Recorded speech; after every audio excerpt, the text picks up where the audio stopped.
Hello, Sagittarius. This is Mary Elizabeth with Sacred Love Tarot. Thank you so very much for turning up and tuning in. This is your July 2024 energy forecast for all sun, moon, and rising.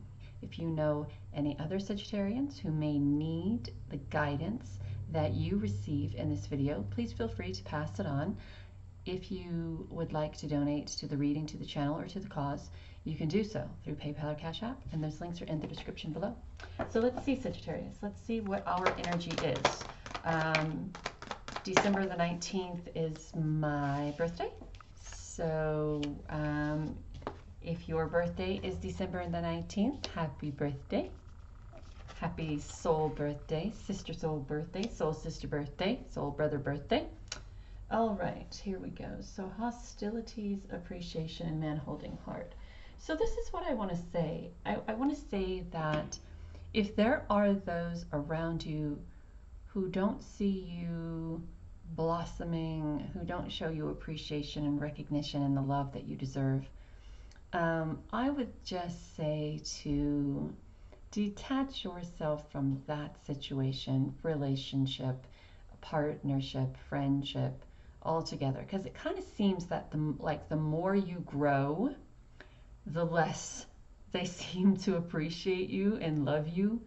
And there's this conflict, this hostility around your blossoming, your ascension, your growing. There could be a little bit of animosity around other people who see you growing and the appreciation and recognition or love they have for you. And that animosity or hostility may be coming from someone else. So I think the energy for you, Sagittarius, in the month of July is to learn to see yourself for who you truly are and how strong you truly are. Appreciate yourself, recognize that.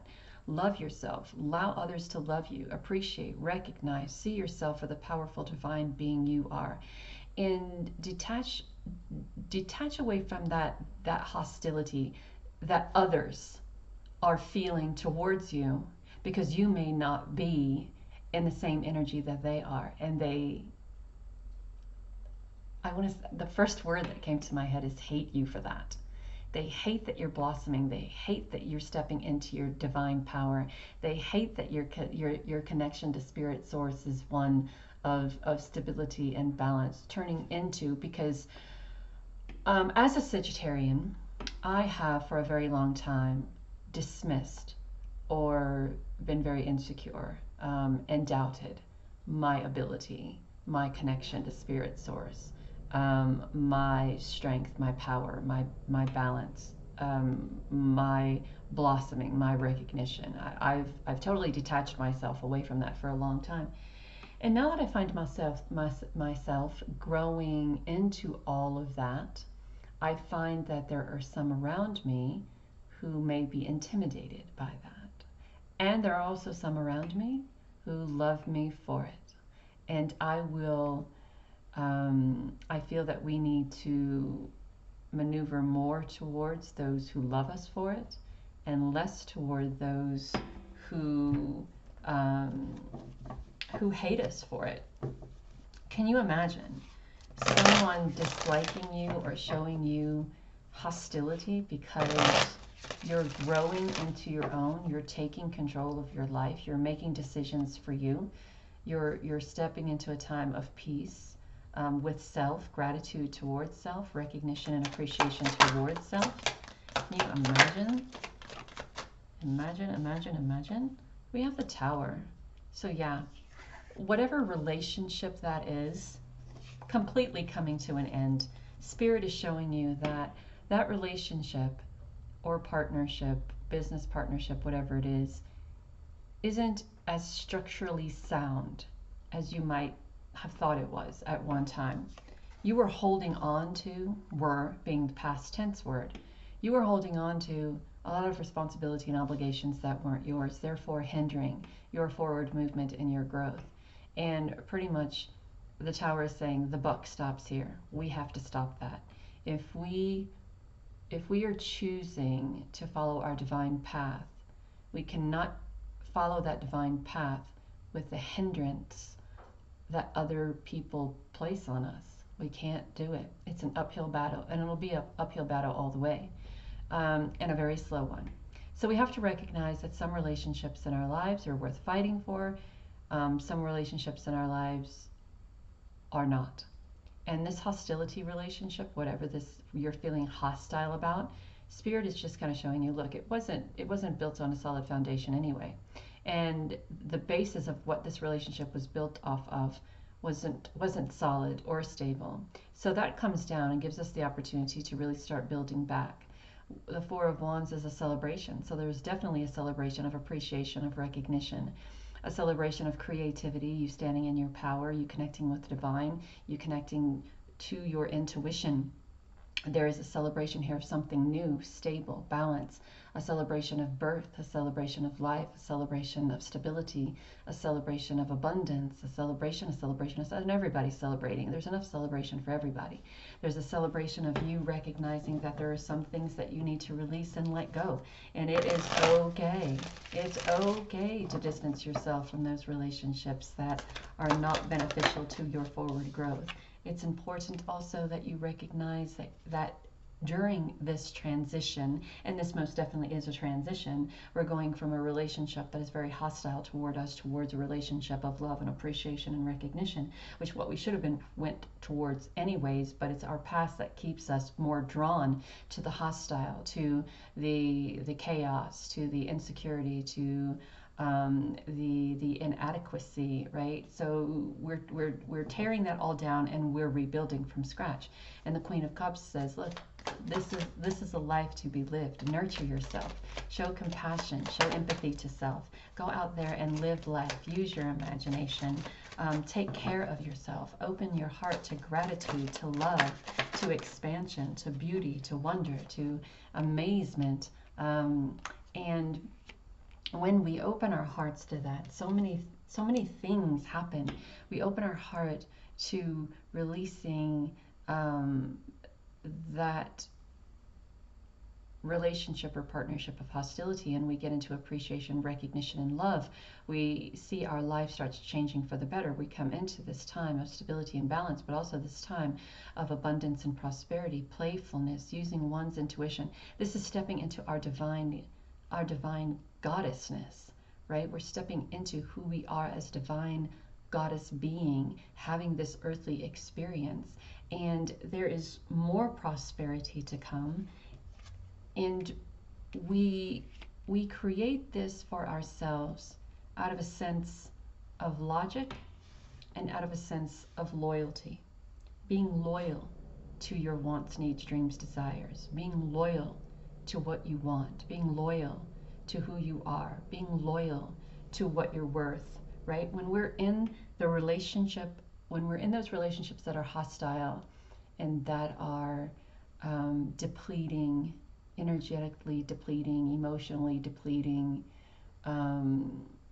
spiritually depleting, we match that energy with insecurity and self-doubt and unhappiness and self-loathing, right?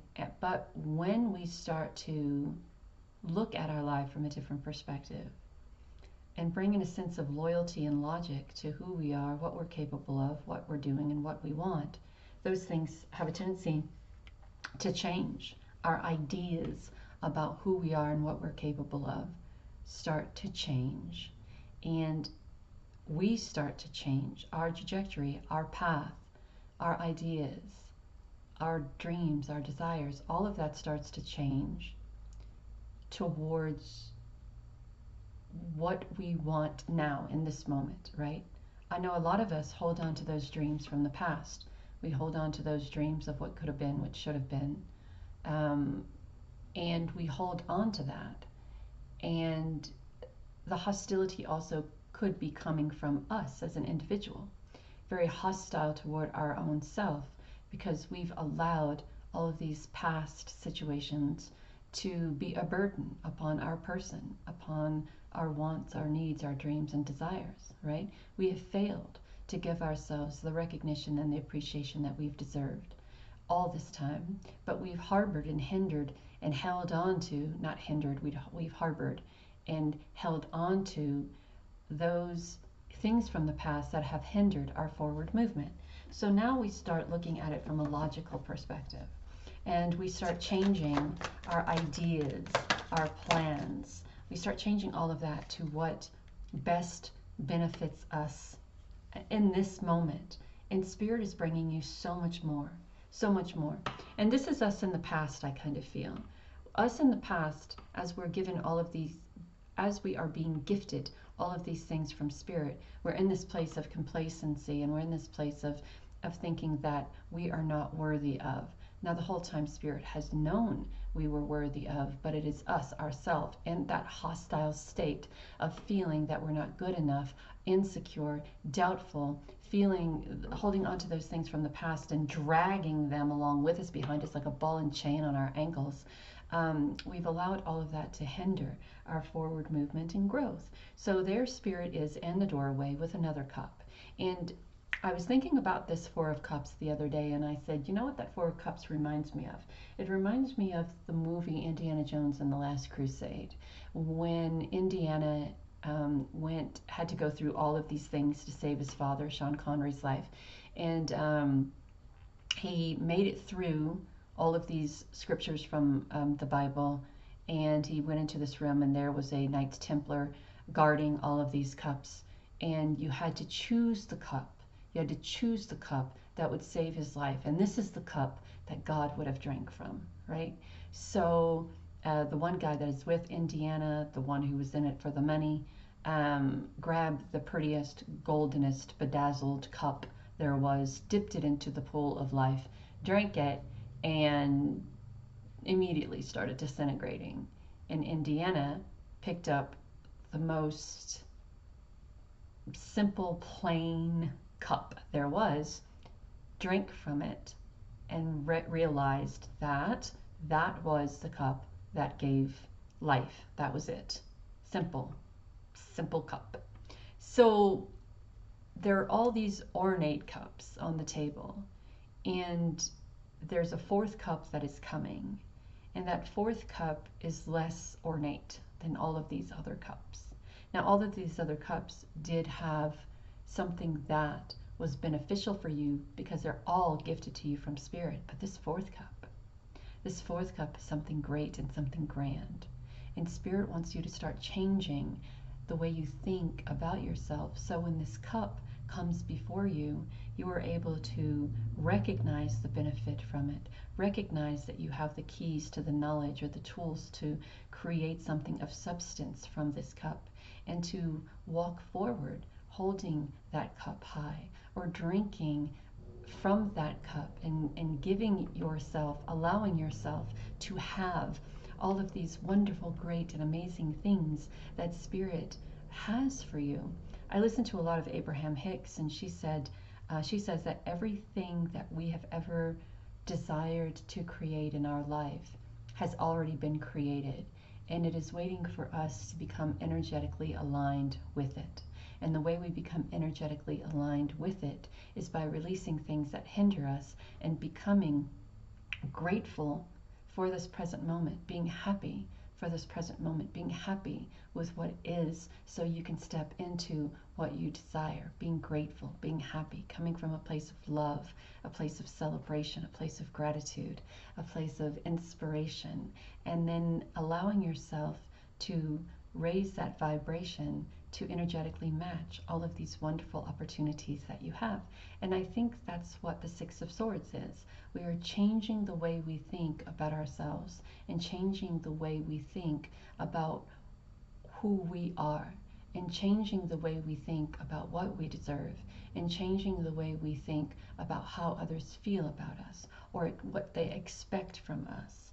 And we are slowly transitioning towards caring about ourselves more, learning what we need more, learning what we desire more, appreciating ourselves more, coming from a place of loving ourselves more, and allowing others to love and appreciate us more, and having a good relationship with oneself, because that's the basis of where it all starts. Having a solid, stable relationship, a relationship of love and gratitude with yourself.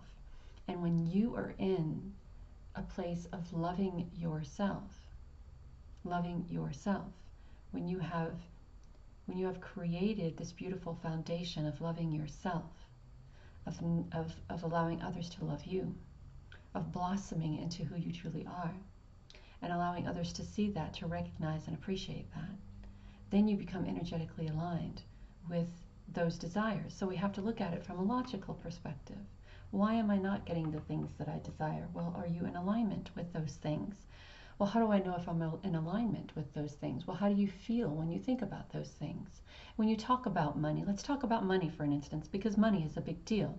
A lot of us have a bad relationship with money because we were always told you had to fight for it, struggle for it, compete for it. It doesn't go on trees. You can't have this, you can't have that, you can't do this, you can't do that. You'll never be this, you'll never be that without money. And so if we have that type of relationship with money, then it's very easy to say, I desire to manifest more money. But if your thought process is different from what it is that you're speaking, then that energetically alignment and balance isn't there. It's not there. It's not there.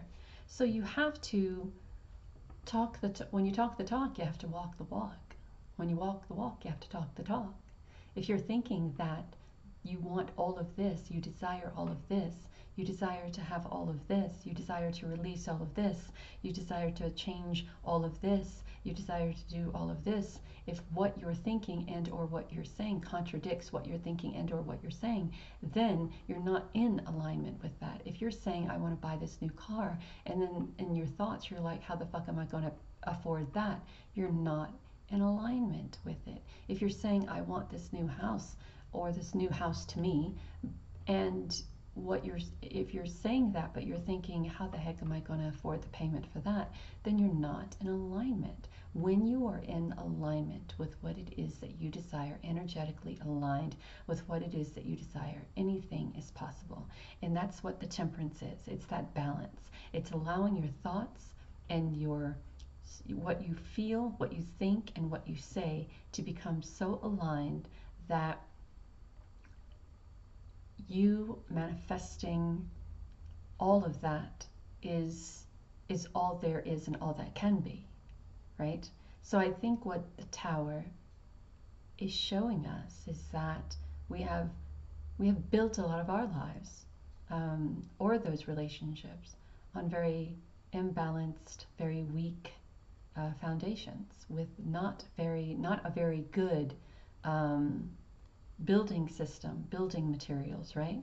So the moment we recognize that part of the problem is the relationships around us, part of the problems are holding on to the things from the past that we've been bombarded with, the thoughts, the feelings, the you can'ts or you won'ts.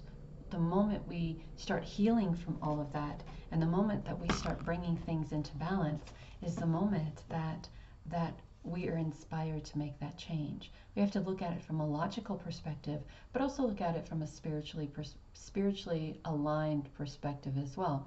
The logical perspective is, let's start making plans on how to change this, right? Let's get loyal to this transformation. I know a lot of us, we talk about transformation, we talk about, what we want to become and how we want to become it, but then we see the journey being a very difficult one and we go back, because it's easier to be insecure and doubtful than it is to be hopeful and filled with gratitude and love. So we have to find the balance there. And once we find the balance there and get into alignment with who we are, then every other thing kind of falls in alignment as well, right? Our financial health, look at that willpower, look at that balance. Having the willpower to make the change, having the willpower to come into that balance, having the willpower to connect to those psychic abilities that you have, right? I think Sagittarians are very, very psychic. I think that we have tons of psychic abilities. I think that for some of us, those strike a little bit of fear in us as well, because I think we are all capable of becoming this very powerful intuitive, a very powerful medium, a very very powerful energy healer, I think we're all capable of doing that. I think some are more powerful than others. I think some dismiss it and diminish it because it goes against societal ways or God's will. But then again, God was all about the magic, wasn't he? I mean, I hear a lot of people go, what you're doing is against God's will. Well, come on, how can you say that when the man himself used magic, when the man himself was magically and spiritually inclined and aligned? I mean, he gave sight to the blind, and he healed people, and he turned stone to bread and water to wine. I mean, you can't tell me that what I'm doing goes against his will in one breath, and then you read scriptures out of the book talking about how all of this magic was done and created all of these wonderful things through magic. So I don't know. Seasonal harvest. This is a time to reap what you have created. Start maintaining all of that, or obtaining all of that abundance and prosperity. We have inspiration and courage, right? Inspire yourself to be courageous. Inspire that willpower. Inspire yourself to want more, to do more, to be more. And we have sun and stars. So we are using our intuition. We have all of these wonderful stars. We have the sun over there igniting, illuminating, giving energy to our wants, needs, dreams, desires. She's holding a wand. She's making these dreams come true. The cat is looking to the telescope beyond, right? What is beyond all of this? And what is beyond all of that is anything you want to be, because you are the creator here. You are the manifester here. Law of attraction. Each thought is an investment that pays immediate dividends.